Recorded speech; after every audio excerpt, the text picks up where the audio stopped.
परशुराम जब क्रोध ने धर्म को चुनौती दी, कुछ शक्तियां संतुलन बनाए रखने के लिए जन्म लेती हैं और कुछ संतुलन बिगाड़ देने के लिए।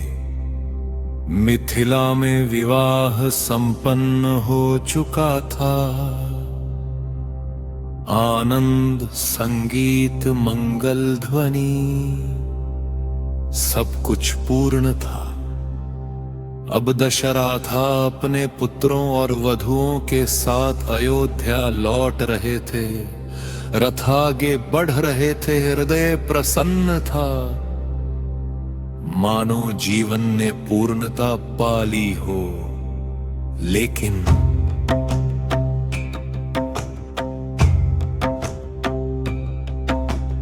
जैसे ही वे वन के एक मार्ग से गुजरे, वायु बदल गई, आकाश भरी हो गया। पक्षियों की ध्वनि थम गई,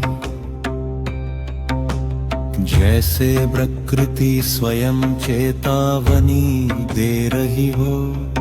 पर बूंद धूल उठी, धरती कांपी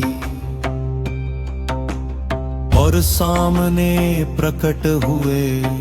उनकी उपस्थिति साधारण नहीं थी, उनकी आंखों में अग्नि थी, उनके हाथ में परशु और उनके भीतर एक असीम क्रोध। परशुराम एक ब्राह्मण परंतु योद्धा, उन्होंने पृथ्वी को कई बार क्षत्रियों से मुक्त किया था। उनका जीवन प्रतिशोध था, उनका स्वभाव अग्नि था। उन्होंने गर्जना की, किसने शिव धनुष को तोड़ा।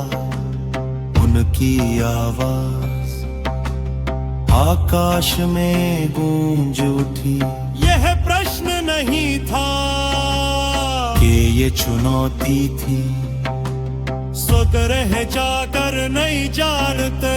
दशरथ कांप उठे, उन्होंने जाना यह साधारण सामना नहीं है, ये विनाश हो सकता है। लेकिन रामा स्थिर खड़े थे, ना कोई भया ना कोई उत्तेजना, केवल शांति।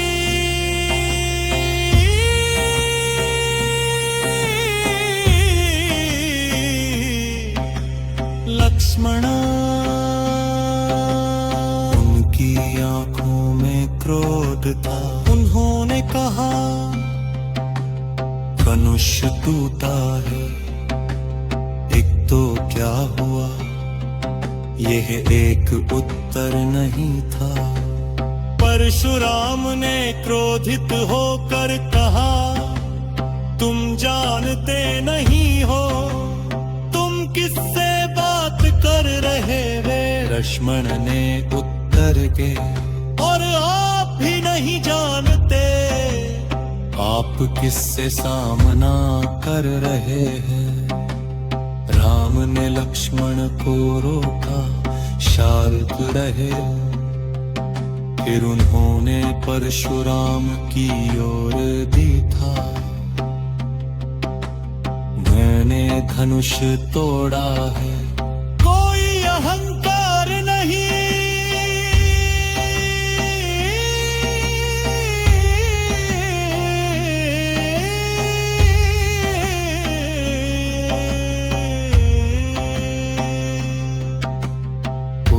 अहंकार नहीं, केवल शक्ति, बुद्धि का परीक्षण।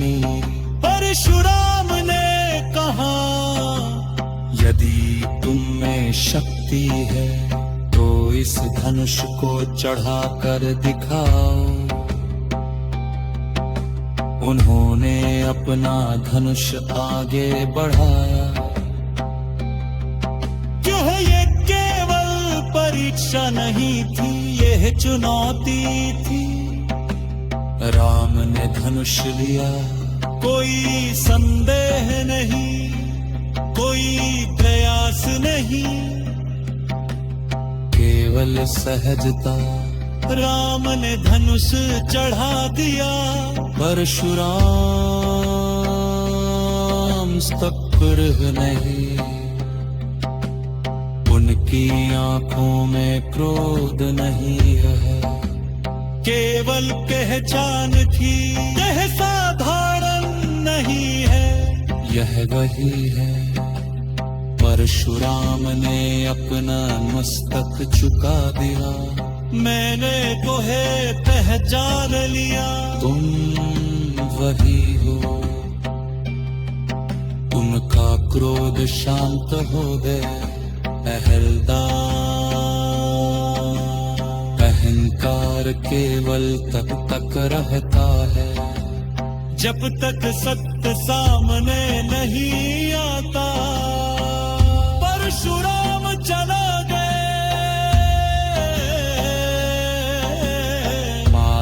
फिर शांत हो गया।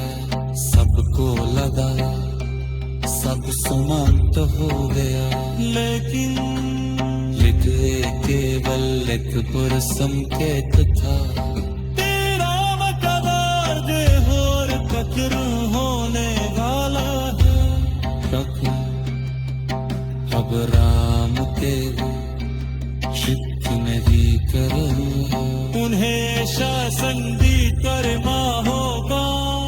और वही से उनके सबसे कठिन परीक्षा शुरू होगी।